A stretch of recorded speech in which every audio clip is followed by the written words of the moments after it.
বিসমিল্লাহির রহমানির রহিম। আজকে আমি যেখানে দাঁড়িয়ে আছি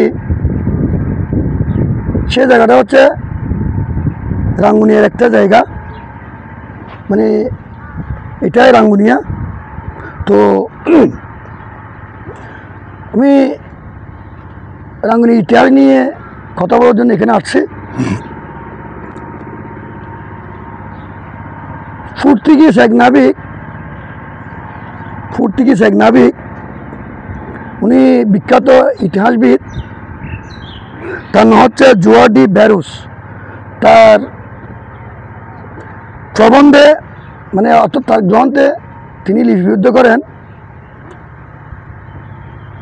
রাঙ্গুনিয়ায় কর্ণফুলীর তীরে সাকুমাস নামে একটি স্থান আছে। সেই স্থানটি রাঙ্গুনিয়া জমিদারদের আবাসস্থল ছিল, অর্থাৎ আবাসন ছিল। ওই আবাসন থেকে রাঙ্গুনিয়ায় রাজ্যটি পরিচালনা করতেন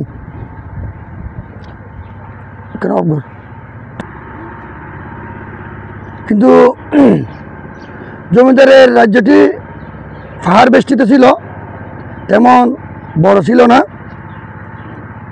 তো চকুমাস নামে যে স্থান অথবা জায়গা, এইটা নজর দিলে, একটু ভালো করে নজর দিলে দেখতে পাবেন, অর্থাৎ ওই স্থানের পূর্ব পাশে পাহাড় ছিল, পশ্চিমে বনায়ন, দক্ষিণে কর্ণফুলী। তাহলে আমরা জায়গাটা ধরে নিতে পারি রাধানগরের রাজবাড়ি। তবে এই রাধানগরের রাজবাড়ির সাথে, অর্থাৎ জমিদারদের সাথে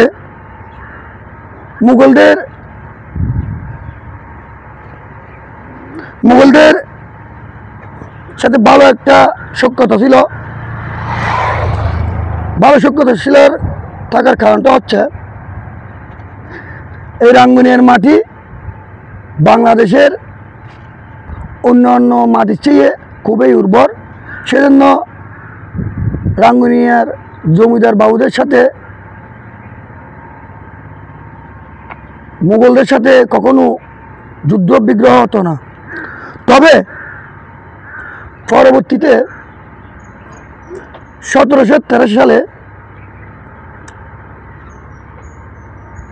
মুঘল প্রশাসনের সাথে আমাদের রাঙ্গুনিয়ার জমিদারদের সাথে একটা সংঘর্ষ হয়।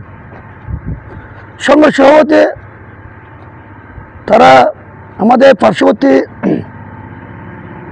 আরাকানে চলে যেতে বাধ্য হয় পরিবার সহ। তো পরবর্তীতে মুঘল প্রশাসনের সাথে রাঙ্গুনিয়ার জমিদারদের সাথে আবার সন্ধি হয়, অর্থাৎ চুক্তির মাধ্যমে তারা আবার আমাদের রাঙ্গুনিয়া তথা রাধানগরের জমিদারি ফিরে পায়। তো রাঙ্গুনিয়ার জনগণ, তো রাঙ্গুনিয়ার সাধারণ মানুষ গর্ব করে বলতে পারবেন আমাদের রাঙ্গুনিয়া প্রভাবশালী জমিদারের আওতায় ছিল এবং রাঙ্গুনিয়ার মাটি খুবই উর্বর। শুধু জমিদার উঠে নাই, রাঙ্গুনিয়ার মাটি থেকে বিশ্ববিখ্যাত লেখকও উঠেছে, ভালো রাজনীতিবিদ, সমাজসেবক। এক কথায় রাঙ্গুনিয়ায় অনেক জ্ঞানীগুণী জন্মে নিয়েছে।